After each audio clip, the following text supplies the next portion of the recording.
Hi, first graders. So we've been learning about Daniel. We learned about how Daniel was taken into exile from Judah, and King Nebuchadnezzar asked several of the young men that were from Judah, that were in shape, that were healthy looking, good looking men, to be in his court. But they had to go through all this training to get there, and we know that Daniel didn't want to eat the food, so he ate his own food, and him and his friends, and God sustained him, and he became a very important person in Babylon. Another story of someone in exile that ends up to be a very important person is one of my favorite books of the Bible, and that is the book of Esther. Esther is a very important person in the Israel story because she saves the Israelites. And the funny thing about this book that you might be surprised to hear is that God is not mentioned at all in the entire book of Esther in the Bible. He's not mentioned, but he's all through it and all over it because God is sovereign. And what sovereign means is, we know God is in charge of everything. God sees everything. He knows everything. He is in control of everything. So God's sovereignty is all throughout the book of Esther because we see how God uses Esther to save her people, even though we don't hear any mention of God at all. But we see the Jewish traditions. We see Esther and her cousin Mordecai, who we'll talk about in a second. We see how deep in tradition they are in the Jewish faith. And we know that they do this because they respect, love, and obey God. We don't hear God, but we feel God throughout the book of Esther. So let's start with the beginning of the book of Esther. This is a long time after Daniel was there. These are some people that actually chose to stay in Judah long after the 70 years was up and God allowed them to return. They stayed.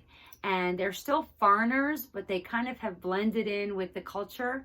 They live in Susa, and there's a king, and the king's name is Xerxes, and he is married to Queen Vashti.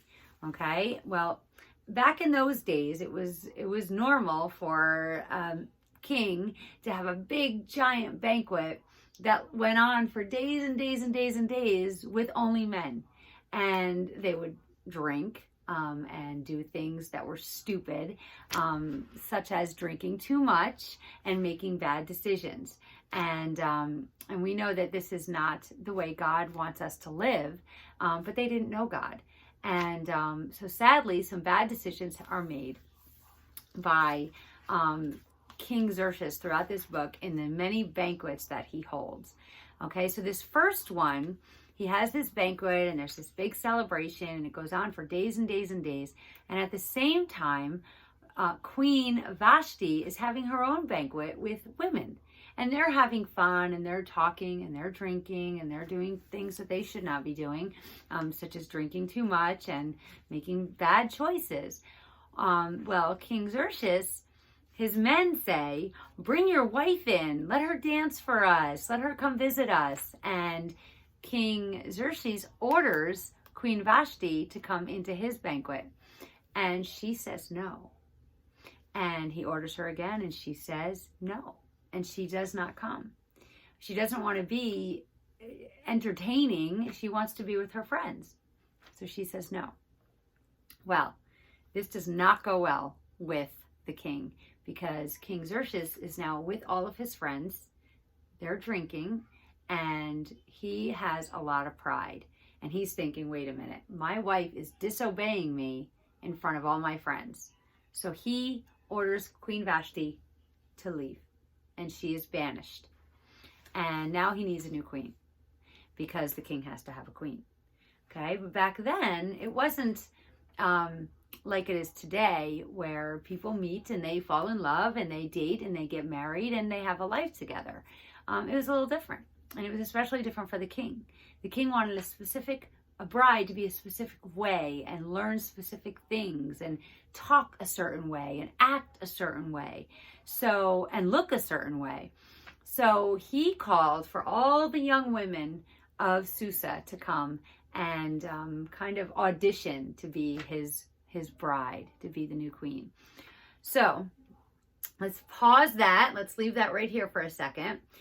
There's a woman, a wonderful woman named Esther, and Esther is from Judah, and she is an Israelite, and she is Jewish, and she is an orphan. Her parents have both died. She's being raised by an older cousin named Mordecai. Okay, and Mordecai is very deep in the Jewish tradition, and but he sees an opportunity for his cousin to be the queen, and what a wonderful thing this could be. So he sends her to the king, and she has to go through a year of beauty treatments and training, and then at the end of that, then the king will choose one of these women that go through all this training and these beauty treatments to be his bride, to be his queen. So Mordecai tells her, don't tell him you're Jewish. He doesn't want them to know because they probably won't pick her because she's a foreigner. So he tells her not to tell them, not to reveal that her family is from Judah and that she's Jewish. So she doesn't.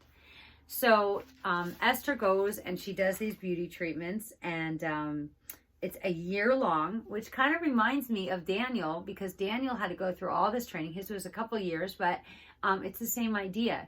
You're preparing yourself to be in the king's court. So Esther was also trained in how to approach the king, even though he would be her husband. They wouldn't be living together in the same area of the palace. She would have to go to him and ask to be seen by him. And if he said it was okay, then she could come in. If he said no, she could be killed. That's just the way it was. They were the laws. And so she was trained in this, how to approach the king, what to say to the king, what not to say to the king. And at the end of all of this, at the end of this year, she was chosen. She was chosen by the king to be his queen in place of Vashti. And in this position, she's going to be used to save her people.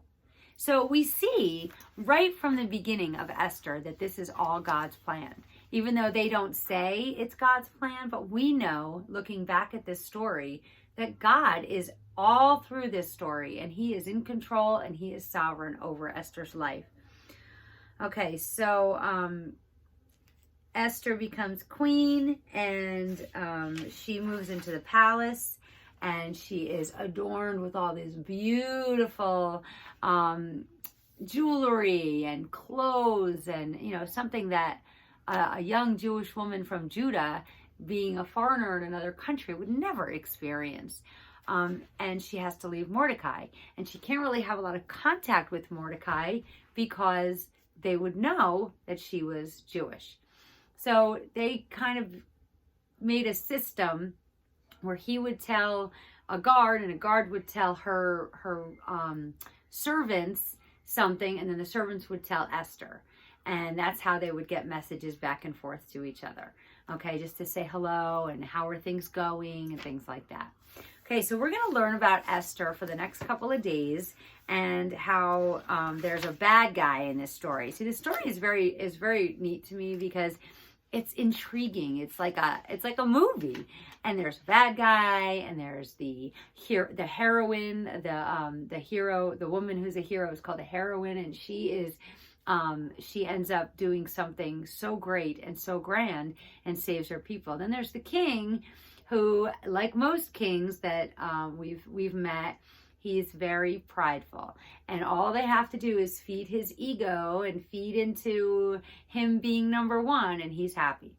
So he doesn't really get it. He doesn't really pay attention to what's going on around him. He just wants all the attention on himself. So I'm excited about Esther, and I'm just going to read a little bit to you. Let me just see which part I want to read so we can read a little bit about Esther. And I'm going to read when she was chosen. So Esther 2:15 says, When the turn came for Esther, the girl Mordecai had adopted, the daughter of his uncle Abihail, to go to the king, she asked for nothing other than what Haggai, the king's eunuch, the one that was training her, who was in charge of the harem, suggested. And Esther won the favor of everyone who saw her. She was taken to King Xerxes in the royal residence in the 10th month, the month of Tebeth, in the 7th year of his reign. Okay, so he liked her more than any of the other women, and she won his favor and approval more than any of the other women. So he set a royal crown on her head and made her queen instead of Vashti. And the king gave yet another great banquet, Esther's banquet, for his nobles and officials. He proclaimed a holiday throughout the provinces and distributed gifts with royal liberality. So you can see that God was all over this. God allowed them to show her favor. He allowed her to do everything that she was supposed to do in order to become queen so that God could use her how he needed to use her. Okay, so tomorrow it gets a little better. Tomorrow, it's not just an introduction. Tomorrow we get into it and we meet the bad guy. So I will see you tomorrow.